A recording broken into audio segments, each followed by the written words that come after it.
Welcome back to Desigan cinema. இந்த episode நம்ம பார்க்க போகிறது எஸ்கே சிவகார்த்திகேயன், அதாவது நம்மளோட புது தளபதி, அப்புறம் ஏஆர் முருகதாஸ் அவங்களோட காம்பினேஷனில் ஒரு ஃப்ரெஷ்ஷாக வந்திருக்கிற ஒரு ஆக்ஷன் த்ரில்லர் தான் இந்த மதராசி.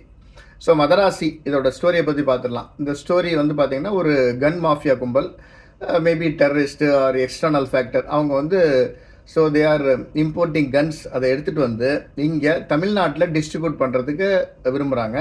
ஸோ தட் இங்கே வந்து இந்த தமிழ்நாடு வந்து அமைதி பூங்காவாக இருக்கான், அதை வந்து போய் நம்ம கன் எல்லாம் டிஸ்ட்ரிபியூட் பண்ணால் இங்கேயும் வந்து நிறையா கன் கல்ச்சர்ஸு, அதெல்லாம் ஷூட் அவுட் கல்ச்சர்ஸ்லாம் வந்துருமா, யூபி ஹரியானா அந்த மாதிரி அப்படின்ட்டு அவங்க சொல்கிறாங்க. பட் இதோட இன்டென்ஷன் என்னன்னு தான் புரியல. இப்போ எஸ்கேவை பற்றி தனியாக காமிக்கிறாங்க. எஸ்கே பார்த்தீங்கன்னா அவர் குடிச்சிட்டு வழக்கம் போல் இது ஏற்கனவே நம்ம இப்போ ஒரு டிஎன்ஏன்னு கூட ஒரு படம் பார்த்தோம். அதில் ஆதர்வாலையும் பார்த்தீங்கன்னா அவர் வந்து குடிச்சிட்டு லவ் ஃபெயிலியரில் சாராய கடையிலே கிடப்பார். அப்புறம் வந்து பார்த்தீங்கன்னா ஒரு மாதிரி இருப்பார். அதே மாதிரியான கான்செப்டை தான் இதுலேயும் காமிச்சிருக்கிறாங்க. எல்லாரும் இந்த டைரக்டர்ஸ்லாம் ரீசெண்டாக வர படம் எல்லாத்தையும் பார்த்துருவாங்களா என்னன்னு தெரியல. கிட்டத்தட்ட அதே மாதிரியே நமக்கு தெரியுது. இதுலேயும் பார்த்தீங்கன்னா அதே கான்செப்ட் தான்.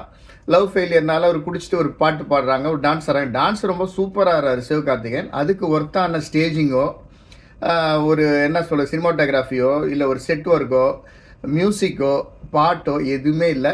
அவர் பாட்டுக்கு சூப்பராக டான்ஸ் ஆடுறாரு, நமக்கு ஒட்டவே இல்லை. ஸோ இதுதான் வந்து அவரோட கதை. அப்புறம் வந்து இவர் வந்து தற்கொலை அப்படின்ட்டு தற்கொலை பண்ணிக்க ஆரம்பிக்கிறார். சூசைட் அட்டம் பண்ணுறாரு. அந்த சூசைட் அட்டம்ப்ட்லாம் அவர் வந்து சீரியஸாக பண்ணுறாரா இல்லை காமெடியாக பண்ணுறாரான்னு தெரில. It looks like comedy only. பார்த்தீங்கன்னா நமக்கு ஆடியன்ஸுக்கு வந்து அது ட்ரான்ஸ்ஃபர் ஆகிறப்போ அது காமெடி சீனாக தான் எல்லாமே தெரியுது. அப்புறம் வந்து இதை பார்த்துட்டு ஒரு என்ஐஏ ஏஜென்சி, அதாவது அவங்க பார்த்தீங்கன்னா சீக்ரெட் மிஷன் இல்லையா, அவங்களுக்கு வந்து ஒரு இன்ஃபர்மேஷன் வருது, இந்த மாதிரி துப்பாக்கியை வந்து கொண்டு வந்து தமிழ்நாட்டில் வந்து டிஸ்ட்ரிபியூட் பண்ணுறதா ஒரு தகவல் வந்தது. இப்போ அந்த என்ஐஏ டீம் இருக்கு இல்லையா, அவங்க வந்து சிவகார்த்திகேயனை பார்க்குறாங்க. அவங்க ரெண்டு பேரும் ஒரு ஆக்சிடெண்ட்டில் மீட் ஆகுறாங்க ஹாஸ்பிட்டலில். அப்போ வந்து அவரை பற்றி தெரிய வருது, இவர் வந்து சூசைட் பண்ணிக்க போகிறாரு அப்படின்ட்டு. ஸோ இவர் தான் சூசைட் பண்ணிக்க தானே போகிறார், தேவையில்லாமல் தானே சாக போகிறாரு, இவர் யூஸ்ஃபுல்லாக இந்த மிஷனுக்குள்ளார அனுப்பிச்சி விடுவோம். இந்த டெரரிஸ்ட்டோ அவங்க யாரோ ஒரு சொல்கிறாங்களா, இந்த வில்லன் குரூப்புக்குள்ளார போய் அவங்ககிட்ட வந்து ஒரு இன்ஃபர்மேஷன்லாம் கலெக்ட் பண்ணி how to destroy the mission அப்படிங்கிறது தான் இவங்களோட பிளானு. இதுதான் கதை.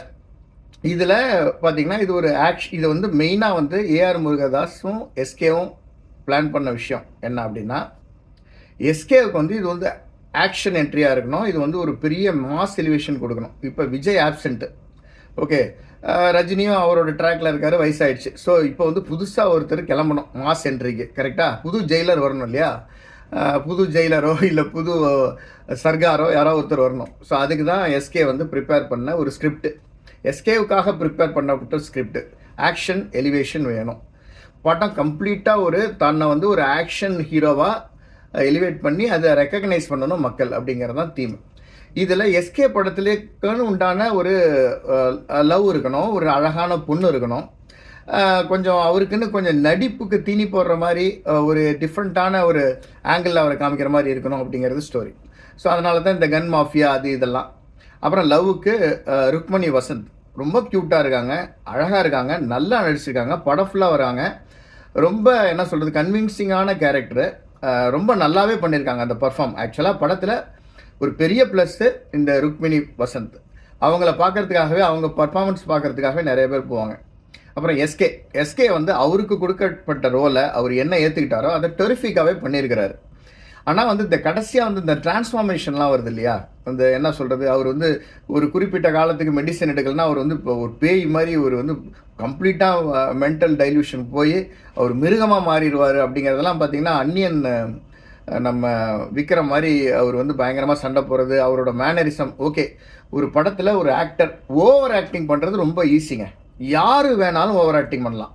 ஒரு மொக்கையான ஒரு சாதாரண ஹீரோவுக்கு ஓவர் ஆக்டிங் பண்ணுறா, என்ன வேணாலும் பண்ணுறா அப்படின்னா பண்ணலாம், he has got no boundaries. ஆனால் ஒரு சாதாரணமான யதார்த்தமான ஆக்டிங் பண்ணுறது தான் கஷ்டம். அதனால் இது வந்து எனக்கு ஒன்றும் பெருசாக இம்ப்ரெசிவாக தெரியல. But he did a good role. அவருக்கு அந்த மேக்கப்பு அதெல்லாம் வந்து கச்சிதமாக இருக்குது. அவர் வந்து இந்த இன்னசென்ஸாக பண்ணுறாரு இல்லையா, அவர் வந்து எல்லாரும் ஓடி போய் ஹெல்ப் பண்ணுறாரு அந்த ஆக்சிடென்ட்லலாம். அந்த பொண்ணுக்கிட்ட வந்து ரொம்ப அஃபெக்ஷனாக இருக்கார். படத்தில் எனக்கு ரொம்ப பிடிச்ச விஷயம் என்னென்னா, தன்னோட காதலிக்காக சின்சியரான அந்த லவ்வுக்காக அந்த பொண்ணுக்காக எதை வேணாலும் எக்ஸ்ட்ரீம் லெவலுக்கு போய் செய்கிறாரு. அது ரொம்ப கன்வின்சிங்காக இருக்குது, அது ரொம்ப கனெக்ட் ஆகுது, நம்புற மாதிரி இருக்குது. அது ஒரு விஷயம். இந்த பிஜு மேன் கேரக்டர், இந்த என்ஐஏ ஆக்டிவிட்டீஸ் இருக்கு இல்லையா, அவங்கள பார்த்தா தான் எனக்கு என்னமோ மாஃபியா கேங் மாதிரி எல்லாம் தாடி வச்சுட்டு ஒரு மாதிரி அவங்க தான் பார்த்தா டெரரிஸ்ட் மாதிரியே தெரியுது. ஒருத்தருக்கும் ஒரு ஒர்க் அவுட்டே கிடையாது. ஒரு என்ன சொல்கிறது, ஒரு ட்ரைனிங் இல்லை அவங்களுக்குன்னு, இப்படி தான் இருக்கணும் அப்படிங்கிற ஒரு யூனிஃபார்ம் கிடையாது, ஒரு ஸ்டைல் இல்லை, மேனரிசம் இல்லை. எல்லாம் பார்த்தீங்கன்னா அவங்க தான் டெரரிஸ்ட் மாதிரியே இருக்காங்க. அதே மாதிரி எஸ்கேவை எதுக்கு இவங்க அப்பாயின்ட் பண்ணுறாங்கன்னு தான் தெரியல. அவருக்கு எந்த ட்ரைனிங் கொடுக்கல. வந்து டே வாடா போடா உடனே அவர் பாட்டு போகிறாரு, போய் சண்டை போடுறாரு. இவர் எப்படி பயங்கரமாக சண்டை போடுவாருன்னு தெரியும், இவர் எப்படி தைரியமான ஆளுன்னு தெரியும், எப்படி இவருக்கு இவ்வளோ ஸ்கில் இருக்குன்னு இவங்களுக்கு எப்படி தெரியும். எந்த ட்ரைனிங்குமே கொடுக்காம, எந்த ப்ரீஃபிங் கொடுக்காம அனுப்புகிறாங்க. அப்புறம் இப்போ படம் பார்க்குறப்ப எனக்கு பார்த்தீங்கன்னா எல்லாமே பார்த்தீங்கன்னா, இப்போ கூலி படத்துலேயும் பார்த்தோம் containers, cargo handling cranes, shore, harbour அப்படி தான் காமிச்சாங்க. இதுலேயும் கிட்டத்தட்ட பாதி படம் அங்கே தான் எடுத்திருக்காங்க. என்ன ஒரு மற்ற டைரக்டருக்குள்ளே என்ன கனெக்ஷன் தெரியல.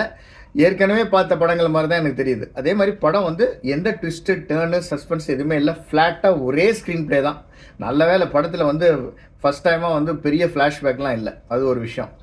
அப்புறம் இந்த ஆக்ஷன் சீக்வன்ஸ்லாம் நல்லாவே இருக்குது. படம் ரொம்ப சாதாரணமாக தான் இருக்குது, எந்த ஒரு ஹை மொமெண்ட்டும் கிடையாது. ஏஆர் முருகதாஸ் அப்படிங்கிற அந்த அந்த அந்த டைரக்டருக்கு எப்போயுமே ஒரு கிளாஸான ஒரு வித்தியாசமான ஒரு விஷயம் இருக்கும். அதை தான் வந்து இந்த படத்தில் இந்த மென்டல் டைல்யூஷன் கொடுத்துருக்காங்க. அது அவ்வளோ இம்பேக்ட்ஃபுல்லாக இல்லை, கனெக்ட் பண்ணுற மாதிரியும் இல்லை. கடைசியாக வந்து கண்டிப்பாக ஹீரோ தான் ஜெயிக்க போகிறான்னு தெரியும். எல்லாமே ப்ரெடிக்டபுளாக தான் இருக்குது. வித்யுத் ஜமால் செம்மையாக இருக்கார். அவர் வந்து பார்த்தீங்கன்னா கடைசியாக வந்து எஸ்கே கிட்ட அடி வாங்கி தான் அவர் சாகணுங்கிறது அவரோட தலையெழுத்து, படத்தோட தலையெழுத்து. பட் வித்யுத் ஜமால் வந்து எஸ்கே சண்டை போட்டு எஸ்கே ஜெயிக்கிறாரு அப்படின்னு சொல்கிறது வந்து காலத்தோட கொடுமை. என்னால் அதெல்லாம் ஜீரணிக்கவே முடியல. நிறைய பேர் ஹிந்தி பெல்ட்டில் வந்து சூசைட் பண்ணியிருப்பாங்க. வித்யுத் ஜமால் ஒரு ப்ராப்பராக ஸ்டென்ட் தெரிஞ்ச, ஒரு வந்து மார்ஷல் ஆர்ட் தெரிஞ்ச ஒரு ப்ராப்பரான ஒரே நடிகர் இந்தியா சினிஃபீல்டில். கமாண்டோ ஆக்டர், அவரோட சீக்வல்லாம் கமாண்டோ சீக்வல்லாம் பார்த்துருப்பீங்க. எக்ஸ்ட்ராடினரி ஃபைட்டர், எக்ஸ்ட்ராடினரி இந்த கலையெல்லாம் தெரிஞ்ச ஒரு ஆள். அவர் வந்து இந்த படத்தில் சூப்பராக மேனரிசம் பண்ணியிருக்காரு. Worth to watch him. ஒரு விஷயம், இந்த துப்பாக்கி கலாச்சாரத்தை தமிழ்நாட்டில் இன்ட்ரடியூஸ் பண்ணுறோன்னு அப்படின்னு சொல்லிட்டு டெரரிஸ்ட் குரூப்பாக, அது என்ன குரூப்னே தெரியல. அவங்களோட மிஷனுக்கு ஒரு சரியான மோட்டோவே இல்லை. உங்களுக்கு இது வந்து பிஸ்னஸ் ரிலேட்டடாக அங்கே வந்து உட்காந்து பேசுகிறாங்களே பெரிய பெரிய மாஃபியா டான்ஸ், அவங்களோட இன்டென்ஷன் என்ன, what is their intention of goal, அதுவே புரியல. தமிழ்நாட்டில் வந்து துப்பாக்கி கலாச்சாரத்தை விடும் பண்ணால் உங்களுக்கு என்ன லாபம், அதனால் என்ன பிரயோஜனம், உண்மையே புரியல. அதாவது இந்த ஸ்டோரி இருக்கு இல்லையா, மெயின் கரு இருக்கு இல்லையா, அதை வந்து டைரக்டர் ஹேஸ் டு அண்டர்ஸ்டாண்ட். அது வந்து ஒரு லாஜிக்காக வந்து நமக்கு கனெக்ட் ஆகிற மாதிரி இருக்கணும். சும்மா ஏதோ ஒன்று கனெக்ட் பண்ணி விட்டு அந்த கூலியில் வர மாதிரி ஒரு பேர்ன் பண்ணுற, இன்சென்ட்ரேட் பண்ணுற ஒரு சேரை கண்டுபிடிக்கிறது தான் கதை. அதுதான் ஒரு தீமாக வச்சுட்டு ஆரம்பிச்சிட்டாங்கல்ல. ஸோ அதுதான் அந்த மெயின் பாயிண்ட் இருக்கு இல்லையா, ஸ்டோரியோட கரு, அதுதான் ரொம்ப முக்கியம். அதில் லாஜிக் இல்லை. சும்மா ஒரு பேருக்காக ஏதாவது ஒரு சப்ஜெக்டை எடுத்துக்கிட்டு வந்து அதுக்கு பில்டப் பண்ணுறது வந்து கண்டிப்பாக ஒர்க் அவுட் ஆகாது. படம் வந்து கண்டிப்பாக என்டர்டைனிங்காக இருக்குது. எந்த இடத்துலையும் லேகிங் இல்லை, தொய்வு இல்லை, ரொம்ப தாராளமாக பார்க்கலாம். படத்தில் ஒரு பெரிய மைனஸ்ஸு படத்தோட மியூசிக். அந்த எஸ்கே படத்தில் எல்லாத்துலேயுமே மியூசிக் ரொம்ப சூப்பராக இருக்கும். படத்தில் பாட்டுக்காகவே எல்லோரும் வருவாங்க. கிட்ஸ் எலமெண்ட் எதுவுமே இல்லை. குழந்தைங்க ரசிக்கிற மாதிரி, ஃபேமிலி ஆடியன்ஸ் ரசிக்கிற மாதிரியான எலமெண்ட்ஸ் எதுவுமே இல்லை. அதாவது பார்த்தீங்கன்னா இந்த ஆக்ஷன் லவர்ஸ்க்கு, எஸ்கே லவர்ஸ்க்கு மட்டும்தான் இந்த படம். இதுவும் பார்த்தீங்கன்னா இந்த கூலி கேட்டகரியிலே போயிடுது. கூலி category full and full Rajini and அந்த லோகேஷ் கனகராஜ் ஆடியன்ஸ்க்காகவே பண்ணப்பட்ட படம் மாதிரியே இருக்குது. அதே மாதிரி தான் இதுவும் ஒரு ஜென்ரல் ஆடியன்ஸ்க்கு, ஃபேமிலி கிட்ஸ்க்கு இந்த படம் கவர் ஆகாது. இந்த படத்துக்கு என்னோட ரேட்டிங் 3.2 அவுட் ஆஃப் 5 ஸ்டார். கண்டிப்பாக இந்த படம் பார்க்கலாம். ஆனால் எதிர்பார்த்த அளவு வந்து ஏஆர் முருகதாஸோட கம்பேக்கு, எஸ்கேவோட எலிவேஷன் அப்படின்லாம் ஒன்றும் பெருசாக இல்லை. ரொம்ப சாதாரண படம். பட் இவங்க வந்து இந்த அளவுக்கு படம் ஓடாமல் இருக்கிறதுக்கு, வசூல் எடுக்காமல் இருக்கிறதுக்கு காரணம் எனக்கு புரியல. படம் வந்து ஒர்த் டு வாட்ச். இன்னும் வந்து 100 crores கலெக்ட் பண்ணல, அதுதான் டிசப்பாயின்மெண்ட்டாக இருக்குது. மெயினாக நம்ம நடிகர்கள், டைரக்டருங்கெல்லாம் ஏகப்பட்ட சேலரி வாங்குறாங்க.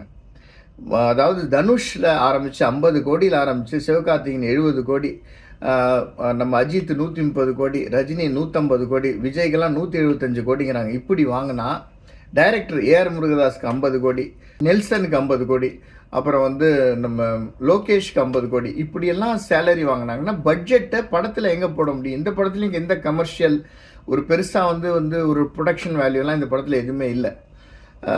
ஸோ இப்படி தான் வந்து படம் வந்து ஒரு சீப்பாக தான் பண்ண முடியும். அதனால் இந்த படத்தில் இந்த டெக்னீஷியன் ஆக்டர்ஸோட சேலரி குறைக்காத வரைக்கும் நம்மளால் ஒரு பெரிய இண்டஸ்ட்ரி ஹிட் கொடுக்கவே முடியாது. ஸோ 3.2 out of 5 star. Thanks for வாட்சிங் தேசிகன் சினிமா. இந்த படம் கண்டிப்பாக பார்க்கலாம், நல்லா தான் இருக்குது.